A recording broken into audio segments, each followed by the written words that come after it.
Hi everybody, it's Steve, NotUdon here with Toby Meowed for a video on my thoughts on Louis Vuitton's announcement of the new men's creative director for the upcoming Paris fashion show in 2023. They've announced that KidSuper, the main creative for them, Colm Dillane, has been given the opportunity, responsibility, and basically the burden or opportunity to host or be the lead for the men's show for the Paris Fashion Week. So this is the first time I've done a guest spot for this. Usually they have a creative director that's in place for that. And of course, after Virgil Abloh's unfortunately untimely passing, they've not replaced him yet. There's been many names thrown around as who will take over the lead. So in the short term, they decided to have a creative person come in for a one-time use for the show. So Colm Dillane from KidSuper was given that opportunity, and I think it's great. Personally, I love the work he's done with KidSuper. Big fan. I like the direction he takes, the chances he takes, and just the overall look and feel from his brand. The colors they use, the materials, just the overall design, kind of really out there, not what is really going on in most current streetwear. And then obviously recently he's taking the leap away from streetwear, going into high fashion. He did launch his first show at Paris Fashion Week a couple of years ago just out of a whim, funded it himself, and had great success with it. And kind of that's given him this opportunity now to kind of take a step away from streetwear to go into more of a high fashion wear for Louis Vuitton for the 2023 Fashion Week in Paris coming up. So looking forward to see what they do. Why is that? Because I love his work.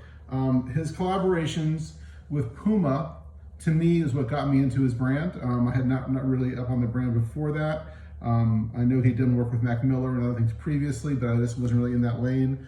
And then I saw the collaboration, the announcement they did for the Puma collaboration, that really caught my eye. So I like the look and style. So here's the shirt he did for the last one he did a couple years ago for Puma with them. And then the streetwear, the clothing is one thing, but the actual footwear design is amazing. So he's taking some classic Puma silhouettes and putting his own style to it. So this one, again, I'm not really as up on all the names of all the Puma silhouettes. I can't tell you every single name of the actual shoe brand or the shoe done here. But the materials and the overall look and feel he's taken on the pair. And again, this is the pair that matches the shirt I'm wearing. I just like the overall look and feel. I even like the offset cut here, the different materials on the side, just the different materials they've used in the design. The branding is always on point. He always talks about, there's a great interview with him on Complex. If you have a chance to watch that, want to learn more about him and his brand, it's a great interview. Complex has done an interview with him a couple years ago, last year, that kind of talks about his importance of having a brand awareness. So the brand awareness is always on there. So even like on the side here on the Puma shoes, it does say KidSuper very all over the place in the brand. KidSuper Studios on the side there. And again, just the different materials. It goes from this overall kind of nylon, overall like the dot plan to this cutaway side here of the materials, and then also the tongue itself has the exposed interior as well. It is, again, a really great looking shoe. And then from there, probably one of my favorite ones he's done is with Night Fox. This silhouette is a really clean looking shoe. It does come with I guess you'd call it a mud guard in the front, or a debris overlay on top. I should do more research, but I just kind of just stream of conscience, as you know. But there was a piece that goes on top of this that took off, similar to the one that G-Dragon used on his piece on his one shoes, also the overlay here. I just took it off because I like it better without it on the front of the shoe. And then Toby is looking at the camera there. He's taking a look at the shoe as well up close. You can see, again, a unique choice of materials, great colors, a lot of open stitching patterns. You see the open stitching on there, which is a kind of nice touch on the other shoe as well. Same thing on the inside here, the open stitching on the inside, exposed stitching, and then as well as the side. So again, this pair I think is a Night Fox. Really like this pair. A little bit higher of a shoe for me, a little more of an elevated shoe that I usually would wear, but I just like the overall look and feel of the shoe. Again, another home run from them. Then that was the first collaboration they did. And then they came back a second year later with another collaboration, which is this one. I just like the overall really out there branding as far as KidSuper Studios being really noticeable on the shoe. It just really does kind of pop out. Then the open stitching or the exposed stitching on the side for the Puma on the side there, you can see the materials are a little more exposed. And just the overall choice of this design materials on these shoes is really strong, I think.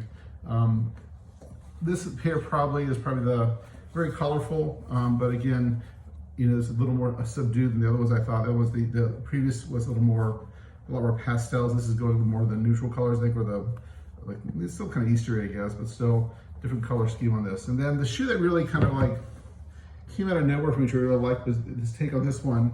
Again, this one never released in the store here. So we're in Dubai. I'd always go by the Puma stores and the releases come out, and I actually waited for these shoes to come out and bought them when they first dropped. I was very much on top of the drop and really looking forward to it. But then this shoe came out and they never released in the store. I never saw it release, and all of a sudden on the website, it popped up on their locally Dubai website on clearance. So it's a shoe I got really cheap, and it's probably one of my favorite shoes he's done as far as just the overall look and feel of this one. I do like the inside here where it talks about my glasses on, work shoe, KidSuper work shoe on the inside print there. I just like the overall look and feel of this shoe. It's a little different. This is a little more like, it's a little, you know, not quite as colorful. The laces obviously pop on it, but it's like the overall grays, muted grays on it, open side and it's like the inside stitching, the logo there where it talks about the KidSuper Studio shoe on both sides. And the inside here too, it does say the same thing as well. Work shoe item. So again, kind of maybe a little Virgil-esque, maybe a little bit of a Tom Sachs thing going on, I don't know, maybe, but still I like the overall, just the direction that went with this shoe here. And again, particularly this one, because it was cheap. It was like, you know, like what, 75% off when I got it. So a really good deal on the shoe, which to me I would have bought at full price if it was in the store. It never made it there, and all of a sudden, like I said, it popped up on the website, which is really cool. So really like the shoe a lot. So the brand, KidSuper, you know, it's a more up and coming. And the one thing I'll talk about is the whole buy what you like, wear what you buy mindset that I have. I love these shoes. I mean, when they came out, I had to have them. I wore them happily. But again, no play. Nobody talks about them. Never really did much as far as like, you know, the resale market. People always judge everything by how much they resell for. You shouldn't. Judge the shoe on what you like. To me, this was like easily top shoes of the year for me when it came out. But obviously they didn't really make anybody's list because they weren't reselling for more than they bought them for, which is unfortunate. So to me, focus on the shoe or on the fashion, buy what you like or what you buy. Don't worry about what the resale is. Like last year with the J Balvin Jordan 2s, another top shoe for me, overpriced at $300. I thought I'd get that it was kind of an expensive shoe, but still, it was a great shoe. And people talk about how it didn't do much. Or even like the DJ Khaled's not reselling for more than they originally bought them for. So what? They're great shoes. So this is an example of, I think, the culture needs to kind of get away from what the resale value is and focus on what they think they like. If you don't like the shoe, that's fine. They're not for you, then don't buy them. I get that, 100%. So these shoes, like particularly like this shoe, I know is not everybody's favorite because of the overall dot plan on it. It's a little kind of out there. But for me, this the whole collection to me that they put out together as a collaboration is genius. And I'm glad to see this kind of creativity rewarded with the opportunity now to work with Louis Vuitton on this upcoming show. So I'm looking forward to see what he does on the upcoming fashion show. His work outside of Puma has been nice also. The overall look and feel of the jackets, shirts, and pants that I've seen have been very nice. I don't know that I would be their market to wear them. The shoes I definitely wear. This shirt, kind of hard to pull off. I don't wear that often because it definitely is an out there shirt. I do think it's a great Easter color shirt. So I do like wearing this from the Easter time frame because the colors are so bright and vibrant. But again, the shoe wear is really on point. I'm looking forward to seeing what he does, hopefully with some of the Louis Vuitton shoes, and to see what that direction he gives him. Hopefully gives him the boost even more so than he's had recently. So hopefully get some more notoriety, get some more opportunities. So wish him the best, Colm. Congratulations on the brand success, on your new collaboration. Hopefully you like the shoes. Hopefully you were able to get some if you wanted some. If you didn't like them, then don't buy them, like I said. Again, KidSuper.